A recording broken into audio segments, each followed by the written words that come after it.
It was good. Today we got the immune system. Not gonna lie, I'm not super confident on this material. I've low-key just been speedrunning everything. I have a research trip next week, so everything's gonna be cooked. So I just moved all of the scheduled things to study from next week to this week. So that's why I've been like freaking rushing through everything. So the main function of the immune system is to protect the body from pathogens. Like, bro, what else? You're immune to the pathogens. It's just the main function. So in order for the immune system to work properly, it needs to be able to differentiate between the self cells and the non-self cells. So you got to be able to identify like this is me and this is not me, like what is foreign and what is not. So there's 3 layers of defense. First layer, which is like mouth and stuff, sweat, like saliva and stuff. Then we got the second layer, which is kind of like innate, I would say, and then the third layer would be more specific. So the first and second would be, what does each line include? Okay, wait. So the most general one will be the first layer, as that is under the innate kind of grouping. So first and second will be innate, which means they do anything, they'll attack anything, while the third layer will just be targeted. So the slowest one will be the third layer because that takes the longest to recognize and to perform a targeted response, while the first one will be the fastest and the most general. What does each include? So the first layer will include physical barriers. Then the second one will use cellular defense, but it'll be non-specific. Then the third one will use like the specific adaptive ones, that includes B cells, T cells, and what else is there? There's like Nordic cells or something. Nordic or glial? No, I don't know, but it's just like it's just like, yeah, it's like that. Okay. So what are some 5 examples of physical and chemical barriers? So the first line, well, we got the skin. That's like a physical barrier. It also has some acidic secretions which doesn't allow like microbial growth. We have the gastric juice in the stomach. That's like it's like super acidic, so it'll kill stuff. Yeah. Then we have antimicrobial proteins, lysosome found in saliva and tears that break down cell walls. There's the cilia, which line the lungs and sweep invaders out. Okay, so cilia as in the lungs. So for like breathing in, we could say like gastric juice. And then symbiotic bacteria in the digestive tract and the vagina. Interesting. So when you eat the poo, then are you ingesting bacteria? Interesting. That's kind of weird, yo. That's kind of interesting. Anyways, so okay, wait. Let me just restart. So skin, the protective barrier. We got antimicrobial proteins, which is like lysosomes in saliva, and tears, which will break down cell walls. There's the cilia, which is the lungs that will like sweep out pathogens. The gastric juice in the stomach that'll like super acidic, so like kill stuff. And then there's symbiotic bacteria in the digestive tract. So the key difference between the adaptive and the immune system, the adaptive is like targeted, while the innate is it's just general. It's like it'll do whatever, right? So the different names of the cell. So for the adaptive, we're gonna have lymphocytes, while like I feel like everything is a leukocyte, but it's called lymphocytes in the adaptive, and I'm not too sure about the innate. It doesn't really show in the notes here. Difference in speed, like I said, the adaptive is much slower compared to the innate immune system because it's targeted. So all these cells originate from the red bone marrow. That's just where bone is. It's called the epi something tissue. That's where they come from. So yeah, stem cells in the bone marrow. Okay, so moving on to innate immunity. 2 characteristics of the innate immune response: it's slow and general. It's fast and not general. And yeah, so what are phagocytes used for? So phagocytes are used for kind of like eating the pathogen and then disposing of it. So which cells are high in lysosomes and why? Wait, what's the process? I'm not too sure. So, okay, so first the cell will undergo pseudopodia, and it'll surround the pathogens. Then it'll incorporate the pathogen into itself via endocytosis. Then the endocytosis will, the like a lysosome will join and connect to the vacuole containing that pathogen, and it'll leak its little acids, and then everything will break down, and then it'll excrete it. However, some cells are able to retain that antigen and present it. So yeah, that's basically it. So what cells are high in lysosomes? It would be the cells that are phagocytes, so neutrophils and monocytes, which are two different phagocytes. So we'll move on to those. So the three types of phagocytes. So there's three types, but two of them are considered only specific to the. Wait, no. This is so confusing. Wait, I was getting a bit ahead of myself.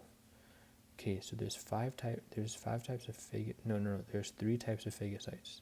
There's neutrophils, which are phagocytes. Okay, so three types of phagocytes: N, neutrophils; M, macrophages, which originate from monocytes. So monocytes will go into macrophage. Bro, there's so many different freaking cells to know about. Like this, the osteoclast, the osteoblast, the osteocyte, the osteoprogenitor. Like, bro, what is this, bro?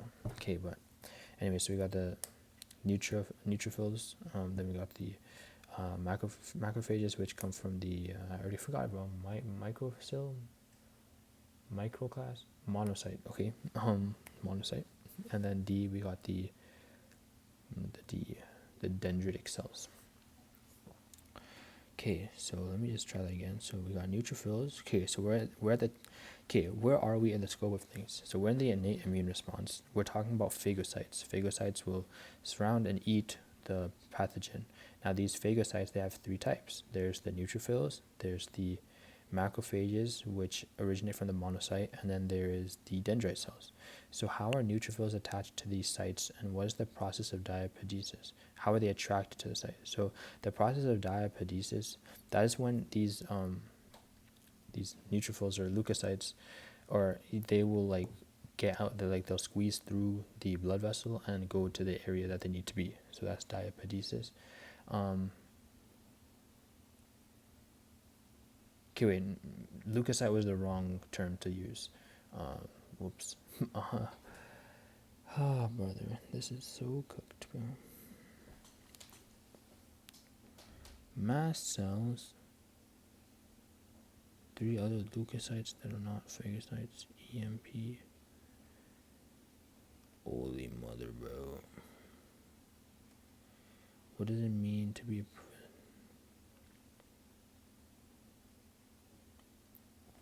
I said there was a slide talking about how destructions of pathogens and drawn to infected area by chemicals via the process of chemotaxis and tissues via diapedesis. What are monocytes, macrophages?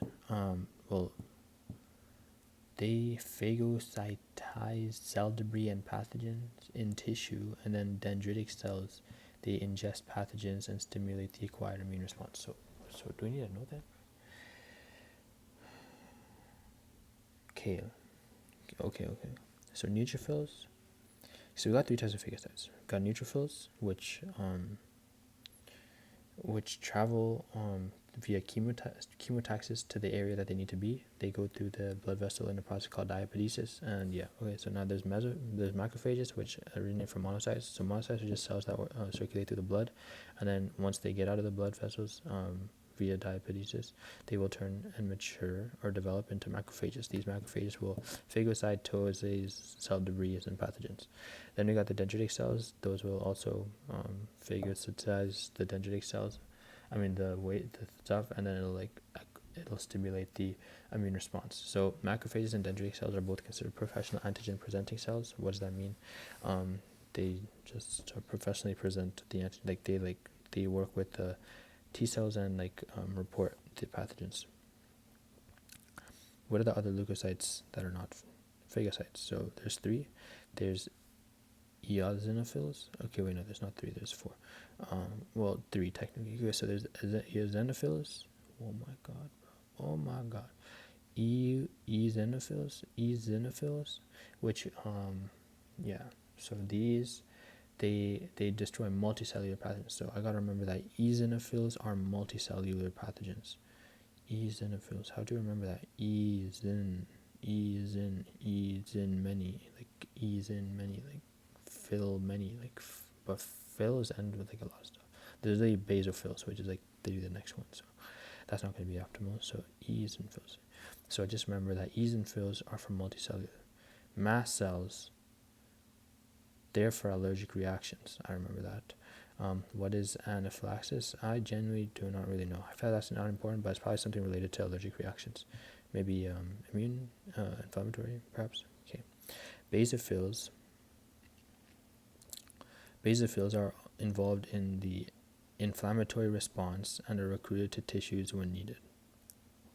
Okay. And then the natural killer cells, these attack abnormal body cells. I'll get into that a bit later. It's just like, yeah, it'll make sense like way later on. Okay, so where are we in this entire thing? We're currently in the innate response. We have three types of phagocytes, which are considered leukocytes. We got neutrophils, macrophages, and dendritic cells. Bro, dendritic sounds like dendrite, and isn't the dendrite part of the neuron, bro? Bro, what the heck? Anyways, so we got those three. Now, neutrophils, those are attracted via chemotaxis, and they go through diapedesis to get out of the cell, and they destruct the pathogens and other stuff. Then macrophages, those are responsible for breaking things down as well, but they originally start as monocytes, and then after they get into the specialized tissue, then they become macrophages. What do? They just break down and lyse the debris, and yeah. Now the dendritic cells. Okay, I feel like I'm going over these too many times. Dendritic cells, those will get the infected thing, and then they'll be like, here you go, T cells, I caught them, and then the T cells are going to glaze them, etc. Okay, so what does it mean to be, okay, whatever. So now, apart from those phagocytes, we got the leukocytes that are not phagocytes, and there's three of them.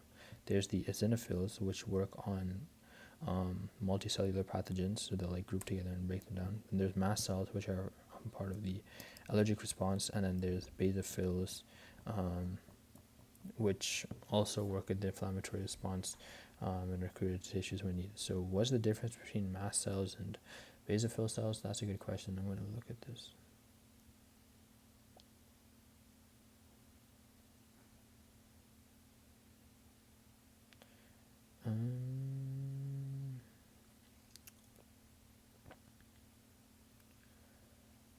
Mast cells release histamine, which is involved in anaphylaxis. Basophils, similar to mast cells, but circulate.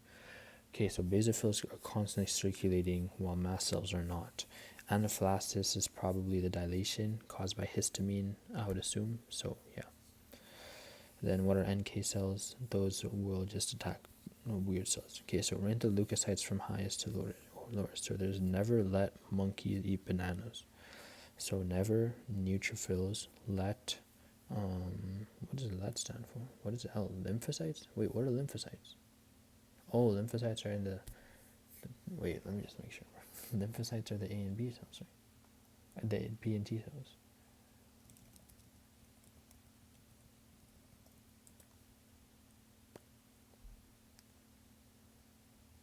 Okay, yeah, so the adaptive. So we got never let monkeys eat bananas. Neutrophils, lymphocytes, macrophages / monocytes. What's E? Bananas, basophils, eosinophils.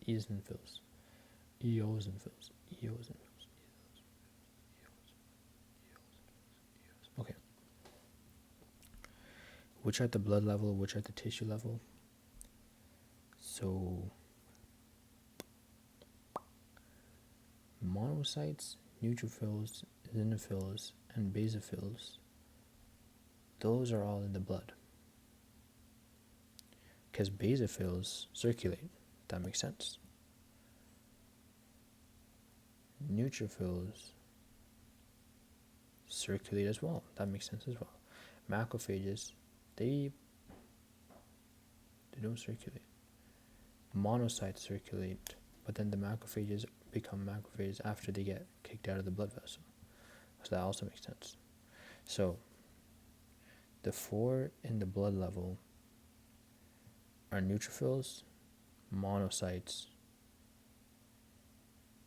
basophils, and eosinophils. Because those are the ones that are breaking down the multicellular ones. So now the other ones that don't, that are at the tissue level, are just the other ones. So there's so what are they again? So there's mast cells, which secrete histamine. There are dendritic cells, and then there's macrophages. Okay, boom. How do these general cells work to eliminate pathogens? So there's this thing called like the toll road or something, right? Not even close. The toll-like receptors. Now, this will allow the non-specific response. So these are able to like recognize like basic things like the flagella or the something like, you know, like the flagella, right? Like that's what bacteria have. And then it'll be like, wait a minute, that's not supposed to be here. And then it's going to be like, yeah, you're foreign, you got to get out of here. So then it's going to be like, yeah, you got to get out of here. And then it'll be like, yeah, you got to get out. It's like, it'll like mark it and then it'll destroy it. So that's for the rapid and provide more general protection, but it's not specific. How does reaction use toll-like responses? Recognize the molecular patterns present on the surface of the pathogens. So yeah, so then also with this, there's on the cell membrane, so it'll recognize like that, and then there's also like within the nucleus area, like the nuclear membrane, like if there's proteins for that, it'll be like, yeah, you got to get out, and it'll be like, yeah, it's like that's like not good, bro. Whoa, okay, we got a lot more to go, bro. God, bro, it's not ending, bro. Bruv. Okay, what are cytokines? These are just like, bro, these are things that like help with communication, like immune communication. They're signaling molecules used in the immune response for cell-to-cell communication. So basically just communication. Now there's two types of interleukins. What did he trigger? What are interferons? I'm not sure. So there's interleukin 1 and interleukin 2. Interleukin 1 causes the inflammatory response. How would I remember this? I'm not too sure. Maybe 1 looks like I. So interleukin 1 is the inflammatory, then interleukin 2 is the adaptive. Or we just remember the more like complicated one is about the second one. So what are interferons? What do each do? They are secreted by infected cells that stimulate. Oh, okay. So they're interfering with the spread. That's how they said in the video. So if a cell is like, yo, I'm infected, then it's like asphalt. It's gonna be like, yo, I'm infected. Like, oh, like it's gonna tell other cells like, yo, slow growth, like chill, don't divide because I'm infected. It'll tell the other things like to make protein to beat the virus, and it'll be like, yeah, just don't do it, bro. Like, you know what I'm saying? Like just it'll cause the thing to be interfered with. So there will be apoptosis, there will be cell activity slowing down, there will be NK activation, and yeah. Okay, so yeah, so now what is the complement system? It's just like proteins that cause pores in the viral body, and it'll just like last.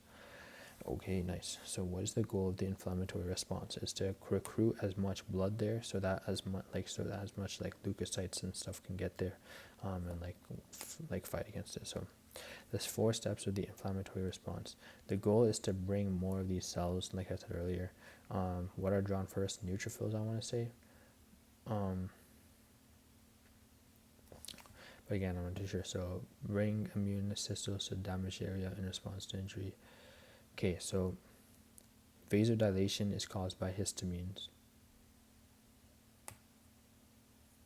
right? Vasodilation is caused by histamines, which is released by the mast cell.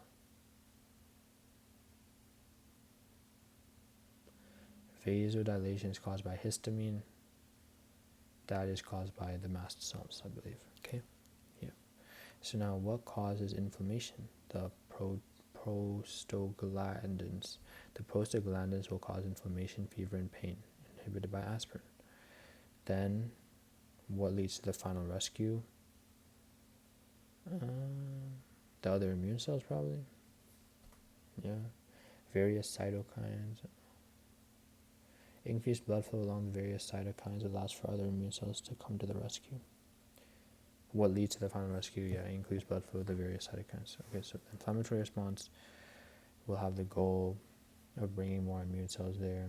Then the histamine will be secreted by the mast cells, which will cause vasodilation. Then inflammation will be caused by the prostaglandins, and then the increased blood flow will cause the things to come in and be like, yeah, we gotta get this all fixed up and everything. So what is diapedesis? It's just the migration of leukocytes going from the blood vessels into the tissue where they need to be, attracted via chemotaxis. So what is a pathogen? Pathogen is anything harmful and foreign. What are antigens? Antigens are typically made of glycoproteins. Antigens are used for recognizing the identity of a cell, if it's foreign or part of the body. Yeah, it doesn't say what they're made of, but I would assume they're made of glycoproteins.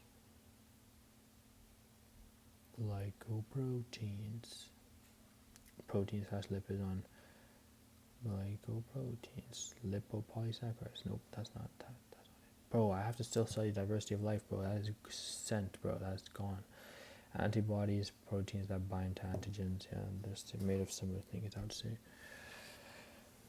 What is the epitope? That's like the portion of binding between the antigen and the antibody. So it's like a small region on the antigen where the antibody will bind to. Immunoglobulins.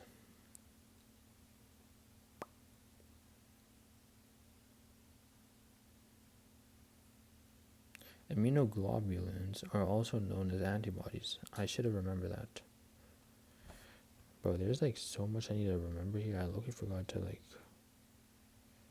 interleukins, interferons, NK cells, all this BS, bro. Okay.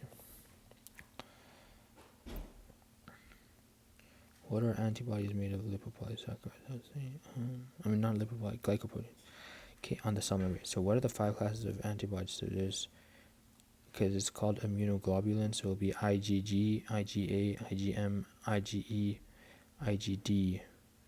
So the one that has a dimer is called IgG, or no, not IgG, it'll be IgA, then the pentamer structure will be IgM. So now what is each one used for? IgM is used all over the place. It's like everywhere. The IgA is used in breast milk. IgM is used after the initial exposure to the antigen. IgE is for allergies, and IgD is unknown. So there are 5 classes of antibodies: IgG, IgA, IgM, IgE, IgD. IgG is the most common, it's just flowing through the blood. IgA is used in breast milk and mucus. IgM is first produced after initial antigen recognition. IgE is for allergies. IgD is unknown. Okay, which has a dimer, which has pentamer? Okay, so dimer is A, pentamer is 5M. What is each symbol used for? I just said that. Okay, so how are heavy and light chains connected? They're connected via disulfide bridges because they're proteins. Difference between constant and variable regions. So the constant region will be those heavy and light chains. then the variable region will be like the one that changes, because each antibody recognizes each antigen. So something needs to change between these antibodies in order to recognize the antigen, and that variable region is what changes. So that it's like what the variable region is, like what binds to the epitope or whatever. What is the MHC and what are they made of? So there's MHC. MHC is a protein, I believe, and that's just used for presenting different components in the cell to test if it's like bad or not. The major histocompatibility complex. Major histocompatibility matrix is made up of glycoproteins, and that's how you tell if it's self or non-self. So the difference between 1 and 2, MHC1 is used for the intracellular, so inside the cell it'll check, and then MHC2 is used for like extracellular, like outside of the cell. Like it's used for recognizing outside. So the main difference, 1 and 2. So MHC should be on. Oh, that looking makes sense now. Okay, MHC should be on all cells that have a nucleus. Why a nucleus? Because it's taking the proteins made out of the nucleus and it's checking if they're right or wrong. But if you don't have a nucleus, then you're not able to synthesize RNA, and then you're not able to make protein. So then if you don't have a nucleus, then what are you going to check? That makes sense. And then 2 is just by the ones that are the antigen presenting cells, the APCs. But MHC is still on both of them, because the immune cells, the APCs, still have nuclei. The only one that doesn't have nuclei is blood cells, and blood cells, they just bypass it. I asked the AI, I was like, yeah, you don't, like, it don't work like that. Yeah. Okay, so process of MHC loading 1. Okay, so proteins are going to be broken down by the proteasome, right? Proteasome, proteinase, I don't even know. But proteasome is like the genome, right? Damn, well, that's like back in the day. Okay. Anyways, proteins are going to be broken down. So then it's going to get loaded onto the MHC, like those small parts that are broken down. And then it's going to go over to the cell membrane, and it's going to be like, here, check me out. And then the immune cells, specifically the T cells, or the T cells, they'll check if it's good or not. So if it's good, then it'll be like, yeah, moving on. But if it's bad, then it'll trigger the immune response. Be like, yeah, you're fake, like you're foreign. So it's like they gotta eliminate you. So yeah. So what are APCs? The APCs again, those are dendrite cells, dendrite, dendritic.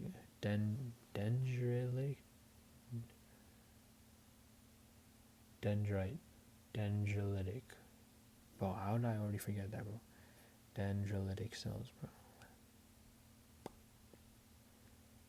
Dendritic cells. Dendritic cells. Yeah, that's literally what I said.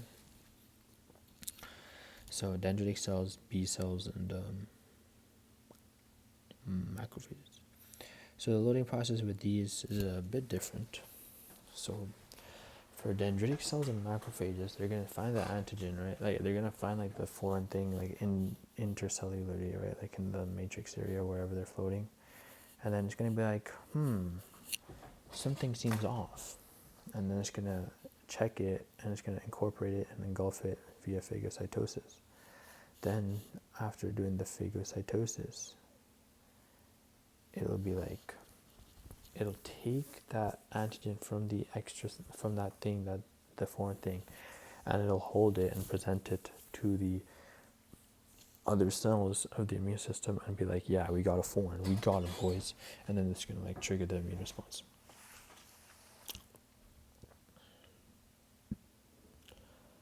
So yeah, that's basically the phagocytosis, because B cells are not phagocytes, so they do something different. Let me just make sure I got everything here.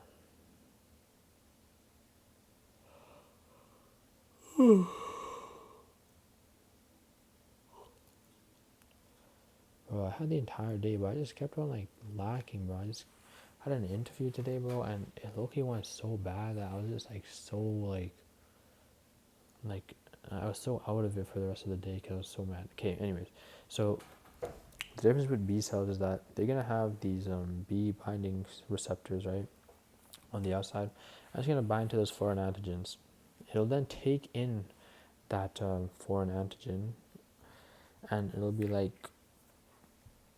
like take it in, and then it'll just present it like this kind of similar way. So T cells then interact with the labeled antigen, and the B cells, the T cells release. Yeah, so it'll talk to the T cells and be like, yeah, like it's not good. So yeah, it's not going to do phagocytosis. It'll just bring it into the cell via the B cell receptor. So that's the key difference between the two. So there's a difference in how which one refers to which one, but I feel like it doesn't really matter. So yeah, let's move on. So now we got the adaptive immune response. So in the adaptive immune response, we're going to have B cells, T cells, and the NK cells, the natural killer cells, will also be included in this genre of freaking level or whatever. So the key difference between B and T cells is that oh, I was wrong about the earlier consideration. Yeah, MAC is not intercellular. Actually, wait, no, I think it still is. But the difference between B cells and T cells is that B cells are used for intracellularly, like they're like within the cell, while T cells are like outside of the cell. That's kind of like the very main difference. One is associated with the humoral response, and the other one is responsible for the cell-mediated response. So yeah, that's the two branches, the humoral and the cell-mediated. Difference between each, not too sure. I want to say that one is like within the cell, while T cells is like extracellular, but I'm not too sure. So which cell handles the humoral response? That's going to be your B cells. The 5 steps to the response. So B cells are born in the bone marrow. Of course, that's where they're born. And that's where they're born, and they don't have to mature. That's the key difference between B and T cells as well. So, oh wait, maybe that's the difference between B and T cells. B cells are born in the bone marrow. T cells are born in the bone marrow as well, but they develop in the thalamus. So that's why they're called T cells, or the thymus. Jesus, bro, there's so many words, bro. So now these cells are born, and then they're gonna bind over to the pathogens. They're gonna, once they bind to that, they're gonna replicate, right? They're gonna replicate through clonal selection. What are they gonna replicate? There's 2 types of cells that they replicate. There's memory, and then there's plasma B cells, or plasma cells perhaps. So yeah, so okay, so first they're born, then they're gonna bind to the pathogen if there is, and then if it recognizes there's a pathogen, it's gonna be like, oh my goodness, we got to get it out of here. And then it's gonna replicate into plasma cells and memory B cells. The plasma cells will just keep on replicating the specific antigen. That's what it means by clonal selection. It'll repeat selection, like oh my god, it'll just keep on producing the antibody for that specific antigen like that the B cell has, because why would you want to replicate like any kind of B cell, right? That's like pointless. So that's what clonal selection is. And then production, yeah, like it'll make the plasma cells and the plasma cells. So what are the memory B cells? The memory B cells are just cells that kind of circulate around, and they carry the antigen, and then it'll allow it to like be processed much faster. Yeah, so plasma B cells produce antibodies.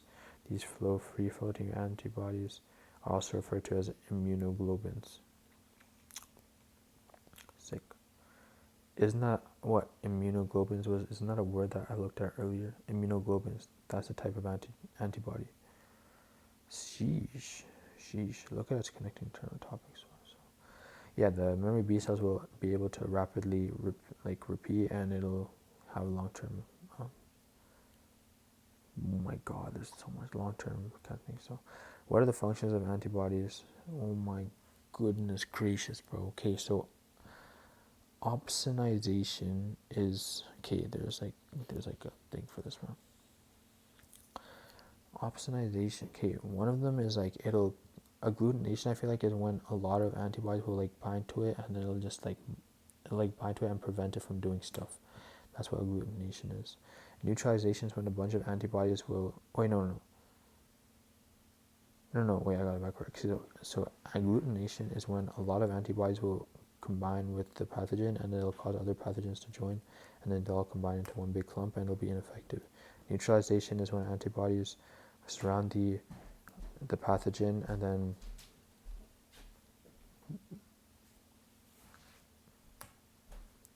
neutralization is when the pathogen will be surrounded by, like a single pathogen will be surrounded by a lot of antibodies, and then it'll just prevent it from doing stuff. Opsonization, okay, so, opsonization is like tagging. So let me start this, bro. Like, okay, so opsonization is when the antibody will tag the kind of pathogen, and it'll be like, here, come eat me, right? And it'll be like, and the macrophage will come and be like, yeah, I'll eat you up, like, stuff like that. Okay, enhancing other systems. Those antibodies, I believe, they'll just enhance the other systems. They'll cause the complement system to occur, which is just when the protein binds to the parasite or the pathogen, and it'll cause pores and it'll explode through lysis. What does the humoral system directly depend on? Well, it clearly depends on the B cells, because if the B cells aren't able to recognize the pathogen, then nothing will happen. If the memory B cells and the plasma B cells are not able to be made, then nothing will happen. So that's what's happening. So now we got the adaptive immune response. It's used for more adaptive usages, I would say. It's called the cell-mediated response. So yeah. So now, why are T cells called T cells? So T cells, they originate in the bone marrow, like B cells. However, they move up to the thalamus and then they mature there. Where do the T cells bind to? What do you mean bind to, bro? They just bind to the freaking... Oh, look at that connection. The T cells will bind to the MHCs. That's how we can tell if they're right or wrong. So these MHCs are reporting to the T cells. So T cells are like the big daddy of the immune system. So yeah, yep, okay. So yeah, so 4 types of specialized T cells. There's the killer T cells, which are also called something cytotoxic T cells. Then there's the helper T cells, the suppressor T cells, and the memory T cells. So memory T cells serve a similar function to the memory B cells in just memorizing the antigen and circulating through and like finding it, right? So suppressor T cells are responsible for suppressing the immune system. It'll like prevent autoimmune. So it's just a control. Helper T cells are killer T cells are just literally what just go and kill the stuff. They'll recognize the antigens and just trigger apoptosis by releasing proforms. So that's the method of killing for these killer T cells. Because these are lymphocytes. These are not the macrophages or the phagocytes. So these are going to release porphyrins, which will cause apoptosis for the cell. The helper T cells are kind of like, I want to say like they're the snitches. They'll help with recruiting other immune cells, and they'll stimulate activation of B cells. Okay, so recognize antigens on the MHC1. MHC1, that was the basic one. So those are what the cytotoxic... Okay, yeah, so when the cytotoxic T cell will see the MHC and it's like, yo, that's wrong, like, we gotta get it out.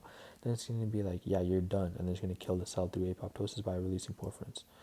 Then helper T cells will be checking on the number 2, and that's the difference between which one reports to which. So MHC2 will report to the helper T cells, and that'll cause B cells, cytotoxic T cells, and other immune cells to work on the kind of extracellular work. Yo, this is all like clicking right now, bro.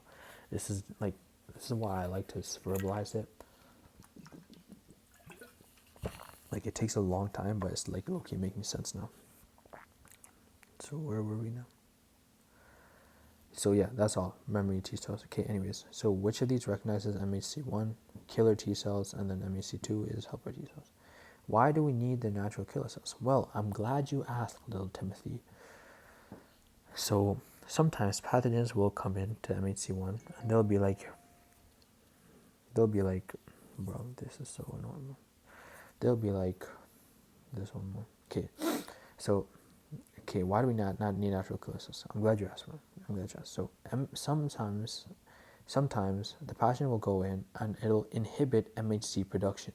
That means the MHC is not able to get to the protein, or to the outer part, and then there will be no MHC on that specific cell. Now, all nucleated cells are supposed to have MHC. So now when these immune cells are walking around, they're not going to be able to notice, like, yo, the MHC is missing, like, what are we going to do? That's where natural killer cells will come in. These natural killer cells will come in, recognize that the MHC is absent, and then it'll be like, hey, that's sus. And then it'll demolish, or, not demolish, it'll just get rid of the, the cell without the MHC. So because they naturally kill the MHC, like because they don't need like another activator. So yeah. So why do they fall under both categories? So the first reason is that they do have some memory, so that's why they're considered adaptive. But then general in that they just destroy like anything that's missing the MHC. So yeah. So okay, what is the positive? Okay, so now this is talking about this is talking about B cell production.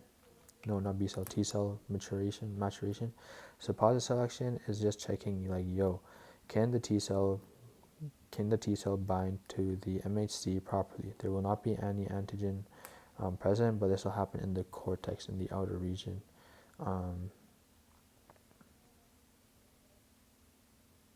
Wait, there's like low-key an extra note here. Humoral response. After the immune system has activated the extracellular pathogens, B cells will produce antibodies and can eliminate the pathogens in several ways. Cell-mediated response. After the immune response is activated by a presentation of antigens from intracellular pathogens. Intracellular. Good night. Yep. Humoral response. Humoral is extracellular? Huh? Did I get it back? Oh yeah, because B cells are just free-floating. Cell-mediated response. After the immune response is activated by presentation of antigens from intracellular pathogens, T cells will be activated. Okay, wait, now I'm getting them backwards, bro. Cell-mediated response is the T cells, bro. Yes, bro, just know that. The B cells are the humoral response. There's helper T cells, that's like kind of the in-between, I guess. So yeah, going back to the selection process or whatever. So these guys don't have it easy, bro. They're like, they're the best of the best. So the first selection, bro, I was supposed to go to bed at 8 p.m., bro. This is why I gotta stop like freaking tweaking, bro. Okay, so undergo positive selection in the thymic cortex to check if they can interact with MHC. So the cortex, that's where they do it. Positive, they just check if you can bind to the MHC. So now, you got positive, so what about negative? So negative is in the medulla of the thymus. Now, what does it do? It checks if it can bind to the self antigens and not bind too like closely. So yeah, you gotta like check if you can bind to the antigens, and then if you can and you don't do it too tightly, then you succeed and you become a T cell, like a mature T cell. These T cells will mature, they'll leave the thymus, and then they'll go to like the lymph nodes or whatever where they're stored. So yeah, that's the process of maturation of the T cells. Okay, last topic. 3 specific cells for adaptive. or adaptive. We got the NK cells, the natural killer. We got the B cells, and we got the T cells. So, yep. What is immune tolerance? Okay, wait. Okay, what? Immune tolerance is kind of early on. So, immune tolerance is the ability to recognize what is self and what is non-self. That's immune tolerance. If you don't have that, then you have autoimmunity, which is when you attack yourself, which is not good. You need to have a balance of immune tolerance. You don't want to be too lax, otherwise everything will just enter your body. But you don't want to be too stingy because then you're just gonna kill everything. So it's not good. So the 6 specific cells for innate. Let me think. We talked about this. It's never let monkeys eat bananas. Neutrophils. Wait, no, lymphocytes are not. No, it's not. No. Okay, so there's neutrophils, right? Neutrophils, macrophages / monocytes, eosinophils, basal cells, mast cells, and